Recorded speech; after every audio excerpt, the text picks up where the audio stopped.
Hola, vamos a ver qué es pasar una variable a una función por referencia.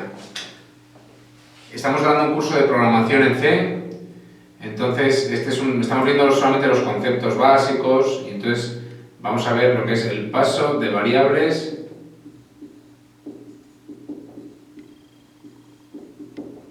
o variables por referencia.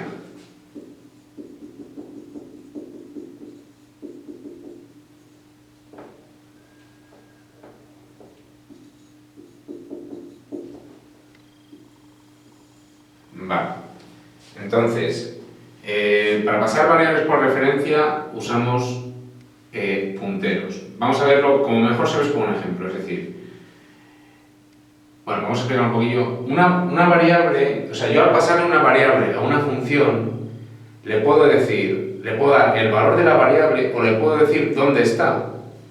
Si yo le doy el valor de la variable, esa función puede usar ese valor, pero no puede modificarlo. Es decir, no sabe la localización de ese valor, no sabe dónde está guardado. Entonces, aunque lo modifique, lo que está modificando es una variable local de esa función, no mi variable. Sin embargo, si yo le digo a la función dónde está mi variable, además de utilizar el valor, puede modificarlo y está modificando mi variable. A eso es a lo que llamamos pasar un valor por referencia. Luego realmente por referencia entendemos otra cosa, que es una capa de código que es por encima de esto, que es lo que se usa en C++ y en Java para enmascarar todo el uso de punteros, y bueno, eso luego lo podemos ver como un detalle adicional. Pero en C lo que es el paso, yo creo que hay que verlo para entender qué es pasar una referencia a una función. Entonces, si yo tengo un programa main con unas variables locales int x igual a 5. Vale, y ahora digo función y le voy a pasar la dirección de x. Esta función, y después aquí imprimo la x, con el printf o con el cout, lo que queráis.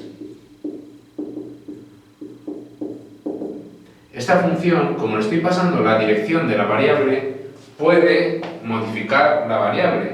Entonces, al escribir la función la voy a escribir... voy a hacer una cosa que hemos dicho antes, que se podía hacer, pero que en el ejemplo de antes no lo hemos hecho, que es declarar y definir a la vez. Lo voy a declarar y definir la función a la vez. Le voy a llamar función... Bueno, era por ponerle un nombre distinto para que no parezca que es una palabra reservada, función. Le voy a llamar mi función, para que se vea que es un nombre que le estamos poniendo nosotros, simplemente para evitar confusiones. Mi función, ¿y qué recibe? Como yo le estoy pasando la dirección de un entero, este operador, el ampersand, habíamos dicho en capítulos anteriores que se debe leer como dirección de. Entonces, si yo le paso a la función la dirección de un entero, la función lo que recibe es un puntero a entero. ¿Vale? Y voy a hacer que esta función escriba en la dirección donde apunta P, escriba lo que haya en P por lo que haya en P. Los paréntesis no son necesarios, ¿vale? Yo los pongo porque me parece que aclaran. Entonces, ¿esto qué me va a imprimir? Me va a imprimir el 25. Vale, como ya habréis adivinado. ¿Por qué? Porque hace 5 por 5 y lo pone donde antes estaba el 5. Entonces esto imprime 25. ¿Vale? Vamos a usar la representación habitual para ilustrar este ejemplo y que se vea bien lo que estamos haciendo. Aquí vamos a poner ámbitos de las variables, ¿vale? Este es el ámbito del main. En el main tenemos la variable x y después tenemos el ámbito de la función mi función, que solamente tenemos p, que es un puntero a entero. Vale. Entonces vamos a ver, es un puntero. De momento no apunta a nada, es igual, tiene una flecha por aquí perdida que no apunta a nada. Vale, entonces, si si digo que x es igual a 5, es decir, pongo un 5 en la x, y a mi función le paso la dirección de la x, lo que voy a hacer es que p apunte a x. Entonces tengo una variable del ámbito de la función, que es la variable p, que es un puntero, apuntando a una variable del ámbito del main, ¿vale? Entonces, con esto lo que estoy haciendo es, digo, en lo apuntado por p, que es la x, pon lo apuntado por p, que es x, por lo apuntado por p, que también es x, y esto imprime el 25, ¿vale? Entonces, esto es el concepto de paso de variables por referencia. También me gustaría ver un poco solamente el detalle, bueno, vamos a ver otra cosa, otras dos cosas solamente, porque es paso de variables por referencia, ¿vale? Me gustaría explicar qué es el ámbito de una variable. Y también, como siempre, vamos a explicarlo por medio de un ejemplo, que sabemos que con ejemplos se entiende muy bien las cosas. Entonces, ¿qué haría el siguiente programa? Lo voy a poner como un ejercicio, porque si lo probáis, vais a entender perfectamente qué es el ámbito de una variable y cuál es el separador de ámbitos. Quiero que me digáis qué imprime el siguiente código. Main, es un programa, ¿no? Simplemente yo hago int x igual a 3. Y entonces hago unas llaves, sin más. Y entonces le digo int x igual a 5. Vale, y entonces aquí, dentro de las llaves, imprimo x y cierro las llaves. Y fuera de las llaves,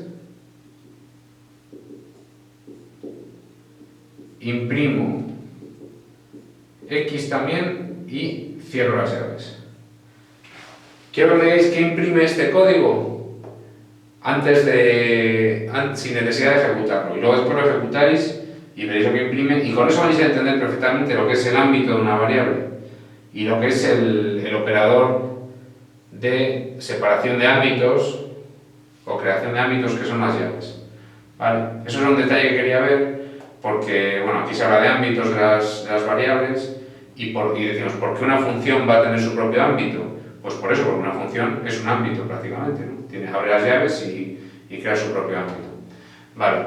Y vamos a ver un segundo tema que simplemente es un detalle, que es el hecho de que, vamos a poner también como un ejemplo, que es el detalle de que los arrays en C siempre pasan por referencia. Bueno, y en Java también. Voy a poner aquí el detalle este. Los arrays en C, y vamos a poner como siempre un ejemplo, siempre pasan a las funciones por referencia, aunque no especifiquemos, como ya habíamos visto que el nombre de un array es la dirección del primer elemento del array, si yo hago una función así, mi otra fun, le vamos a llamar, recibe un array de enteros. Int array, que este es el nombre que yo le quiero poner, y el número de elementos. Int n. Vale, pues si esta función modifica el array, o sea, yo dentro del main declaro un array int x de 5 elementos y se lo llamo a la función mi otra fun y pongo aquí x y 5, si esta función, que no la vamos a definir, bueno, puede hacer cualquier cosa, ¿vale? Pero vamos, si esta función modifica los elementos del array, estamos modificando el array x del main, ¿vale? ¿Por qué? Por esto, porque los arrays siempre pasan por referencia. ¿Por qué siempre pasan por referencia? Lo habíamos visto en una de las clases anteriores. Porque el nombre del array es la dirección del primer elemento del array. Entonces, cuando pasamos un array, estamos pasando una dirección. Por eso, siempre que en C queremos pasar un array, tenemos que pasar el array y el número de elementos, ¿vale? En otros lenguajes, en Java, por ejemplo, ya no es necesario, es muy parecido a esto, pero se pasa el array y el array ya, como ya es una clase, la clase array, ya el número de elementos lo podemos sacar mediante un método que nos dice el número de elementos de ese array. No es necesario pasárselo, pero en C sí. Y bueno, ya con esto, el siguiente tema que vamos a ver, hemos visto funciones, el siguiente tema serían las estructuras y las uniones. Sobre todo las estructuras y también la definición de tipos, el operador typedef, typedef, ¿no? Que se usa mucho en las estructuras para definir tipos. Y también tipos enumerados. Vamos a hacer una clase con tipos enumerados, definición de tipos y estructuras, o registros, también se llaman registros. Muchas gracias, hasta la próxima.